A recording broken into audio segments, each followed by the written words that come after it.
I'm Samantha Larkins, Katie Saniel, Emma Sun, and Blaine Thomas. And this is Crash Course Woman History. Ever heard of Empress Theodora? I thought not. Born in 497 AD in Constantinople. She became a prostitute and an actor when she was very young. When Emperor Justinian met her, he was intrigued by her beauty and intelligence. Yes, she was very smart. They soon married, and she became a crucial part of running the empire.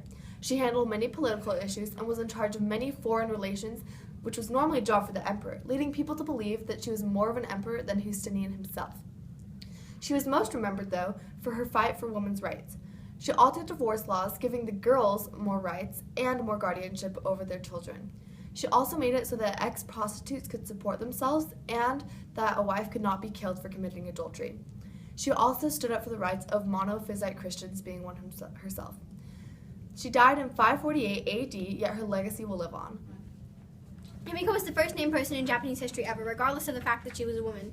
She was the queen of Japan in the 3rd century, chosen to rule when she was only 14 years old. Talk about power. I don't know any 14-year-old who's ruling a nation right now.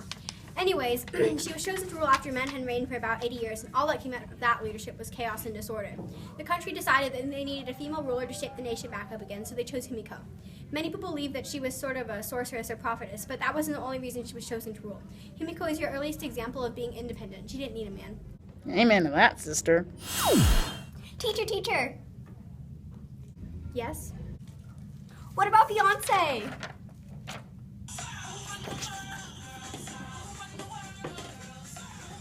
Girl, Beyonce didn't do anything. What about Bella Swan? She and Edward are so dreamy. I can't believe this. This is not me. Snap out of it, past self. There is nothing dreamy about vampires or sparkly boyfriends, or even boyfriends in general. Going on, there were 1,000 maids employed in her palace, and all of them were female. The only maid Himiko took any help from was her younger brother. She never married either, and I'm not saying that you should ignore those boys, but girls, you don't need to depend on a man like Disney told you. Himiko ruled an entire nation on her own.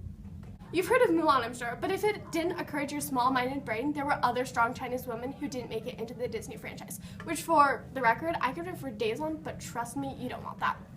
Lin Xinyang lived as a prostitute during the Ming Dynasty, but don't judge her based off of that. She was also a skilled warrior. Zhu Shangshu, king of one of the states in China, fell in love and married her. As a side note, he fell in love when he saw her skill. Yeah, not all men just fall in love with beauty. Lin Xinyang trained the king's concubines and formed them into an army. Later, when the king was captured, she led her army to rescue him. However, although her troops were defeated, Lin Xinyang refused to surrender and died with honor. Another strong woman in China, and the only woman to ever rule China, was Wu Zetian. Wu Zetian was a concubine to the emperor Cao Cao. Cao Cao later married her, and when he became ill, Wu stepped up as emperor.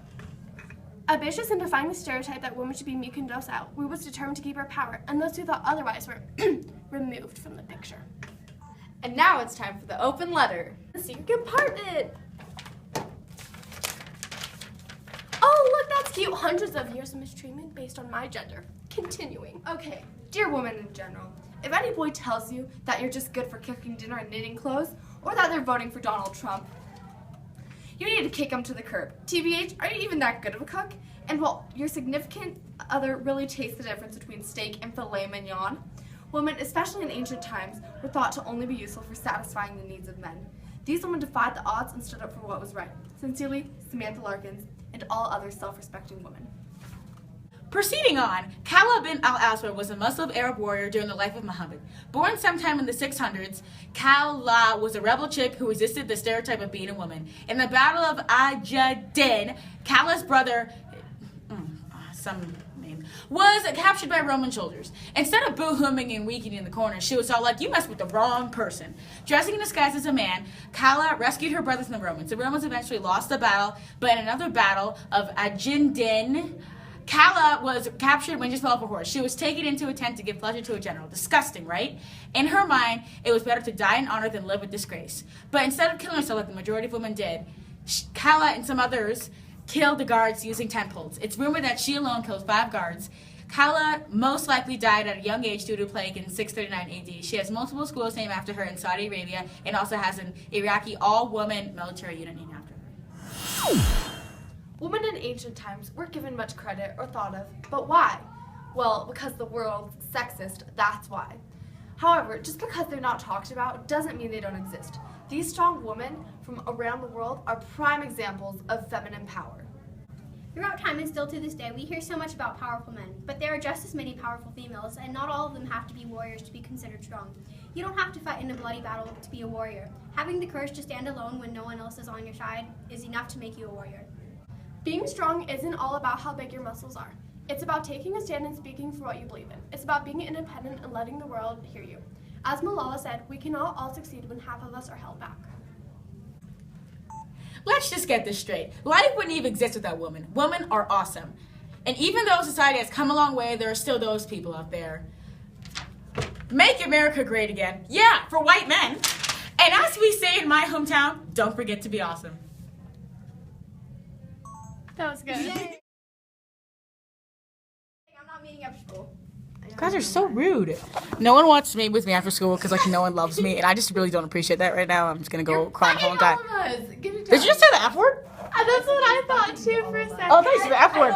Samantha almost swore. Woo, go Samantha. She's been around me for too long. Yay. No, I thought you said the F word too. That can go in our bloopers. Wow. No, I would never say that for Blaine would though. Yeah, I would. Yeah. I literally do on a daily basis.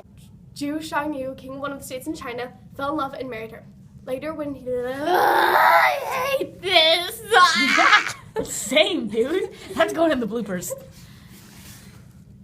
We're all struggling here. Like, I don't even want to be here. I don't even want to be here. Just read it. No, I have this. That's what they all say. 10 minutes. No, I got this. I can totally do this. Are we starting? No. When we have to finish. About women. Women are awesome. And even though society has come a long way, there are still those people out there. Pause. Oops. Which, for the record, I could rant for days on, but trust me, you don't want that. Lin Xin Yang lived as a prostitute during the Ming Dynasty. Don't judge her for that. She's having problems, but we still love her anyway. You're wasting your story.